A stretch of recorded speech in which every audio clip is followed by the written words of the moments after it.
So Aaron Rodgers of the Green Bay Packers, the quarterback for the Green Bay Packers, one of the all-time great quarterback talents in the history of the NFL. He appeared on Kenny Mayne's final episode of SportsCenter on ESPN. Kenny Mayne and him have a relationship, obviously, a very friendly relationship, and Kenny Mayne asked Aaron Rodgers about the situation in Green Bay, and here's what the quarterback had to say.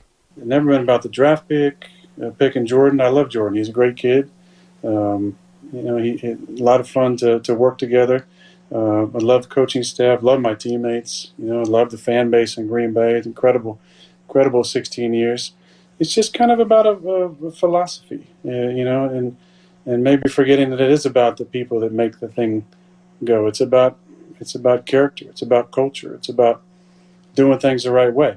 And a lot of this was put in motion last year, and the wrench was just kind of thrown into it when I won MVP and played the way I played last year. So this is just kind of, I think, the spill out of all that. But look, man, it is about the people, and that's the most important thing. Green Bay has always been about the people, from Curly Lambeau being owner and founder to the 60s with Lombardi and Bart Starr and all those incredible names, to the 90s teams with Coach Holmgren and Farvey and the Minister of Defense, to the run that we've been on. It's about the people.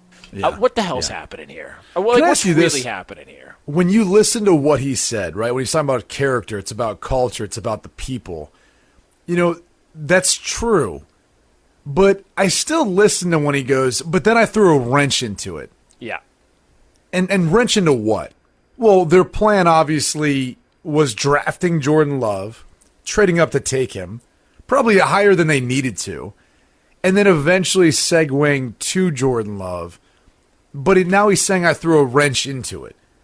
So he can't say it's not about that draft pick, because in essence it was. And no matter what he wants to say, if they didn't trade up to take Jordan Love, he probably doesn't have an issue with the team. He might be frustrated that they haven't provided him more help at wide receiver, or they haven't been able to get past the NFC Championship game.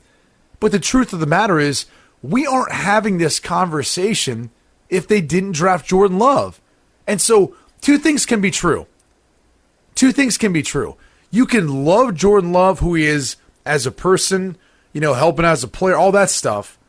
But you can also recognize that singular move by the organization was a mistake and is what created this separation now, or this fracture in their relationship with where they're at. So you can't say it's not about drafting a Jordan Love, because ultimately it is. And that's why we're at this point. Now, does him becoming the MVP, does it make it harder for the team to move on? Of course. I mean, if he had a so-so year or got injured, missed time, it would have been a much easier transition. None of that happened. And so now they're going to have to live with this for another year, until next year, where they're probably going to end up going their separate ways. But I have a hard time believing he's going anywhere else. I think the best thing they could do is get someone like Julio Jones for him. And if this is going to be the last year, you redo his contract, all right? You do right by him by redoing his contract to make him happy. And so that way, when he is, when they do move on from somewhere else, he's going to at least be happy with the contract he has, and get him a wide receiver to throw to. Because, by the way, that Julio Jones, a wide receiver to throw to, next to Devontae Adams and Amari Rodgers, who they drafted in this year's draft, that's going to benefit them now with Rodgers, but even more so, too, when they transition to Jordan Love in the future. So it would make some sense from that standpoint. And obviously, this is a team that's a contending team, so it might be a place that Julio Jones would want to go, thinking he's at least playing with Aaron Rodgers for 1 year. You've been consistent about this. You think that the plan has been, just based contractually and where they're at financially, that Aaron Rodgers, their plan was to move on from Aaron Rodgers after this upcoming season. That's when it would make the most sense. There was no way he was going to be there after this upcoming season, if not before this season, depending on how this past year went. Once they drafted and traded up, mind you, because here's the other thing that you have to kind of dig into to understand this. It's all about perspective.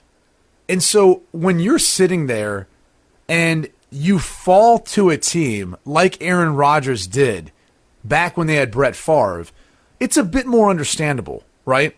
Like, it was like, well, he fell to us, and he's such a good player, we couldn't pass up on that opportunity. Right.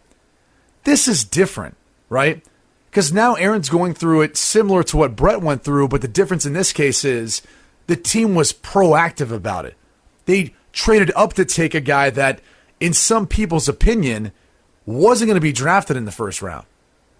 And so not only did they give something up in exchange for it, they were proactive, they made it happen, and they never made him aware. And I know there's a lot of listeners who are like, who cares? Why does he have to know, or why should they give him the heads up about it?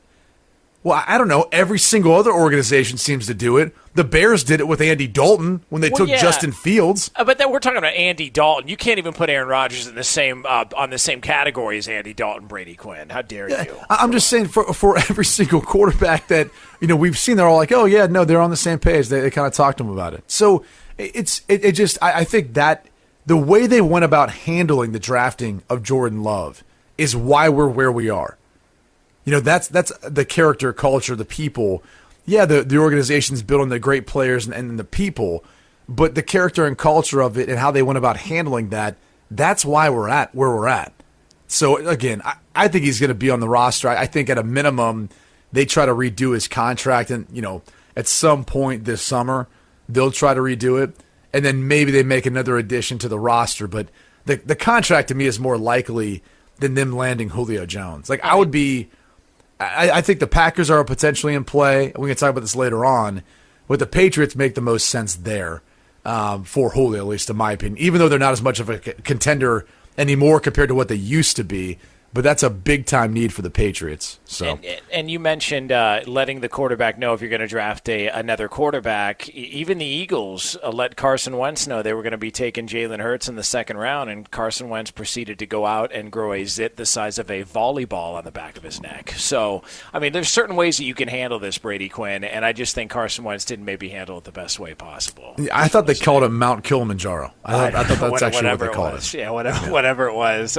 Just very bizarre. I don't know why you keep bringing that up. I don't know why you continue to go back to the acne Carson Wentz had on the back of his neck. I mean, that was directly your comment that you just made. Very insulting. But here's okay. So if the plan is if Aaron Rodgers isn't saying a damn thing, they're going to move on from him after this season.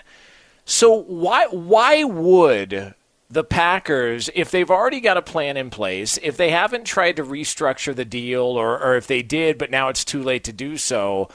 Why would the Packers hold on to him if it looks like this is just going to be an ugly situation? Because when he shows up for how this is going to work.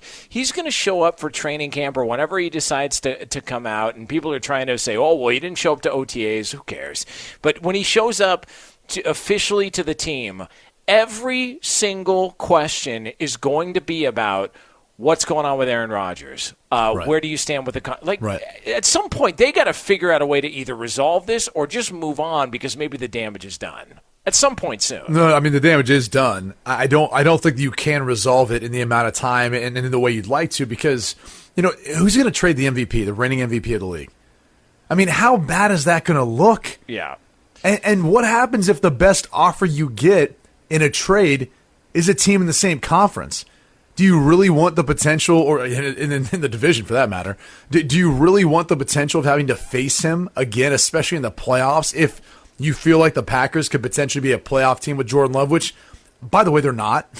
Like, this team without Aaron Rodgers, maybe a decent roster, one of the top half of the league rosters, but with Rodgers, they make them a top 5 team. It's an entirely different conversation. But I do want to go back to something you said. It is significant he's not at the OTAs. And the reason being is he's never missed them before. He's never missed out on the $500,000 workout bonus that he's had in his contract, and is common for Packers players, right? They try to keep them up there during the offseason, during that period of time, because, it's Green Bay, Wisconsin. A lot of guys would rather go train somewhere else. But if you put in a workout bonus, one that's $500,000, guys will show up. It's kind of like the field of corn. The only difference is in that field of corn, there's $500,000. So yes, if you build it, they will come. So he's not showing up for that. He's going to sacrifice I assume at least, he's sacrificing his workout bonus for not showing up to the voluntary OTAs. However, there is a mandatory minicamp that comes up after those OTAs. Now, every team's a little bit different. They've all negotiated something different. But if that is, once that mandatory minicamp happens and he's not there, that's when you're saying to yourself, okay, like let's see what happens at training camp. But this has been a first already with him missing OTAs. He's potentially able to get fined for not showing up to a mandatory minicamp. And so that's going to be the next thing to keep an eye on. Middle of June, that's where you're going to have the mandatory minicamp. If he doesn't show up to that, it'll be interesting to see what the summer looks like.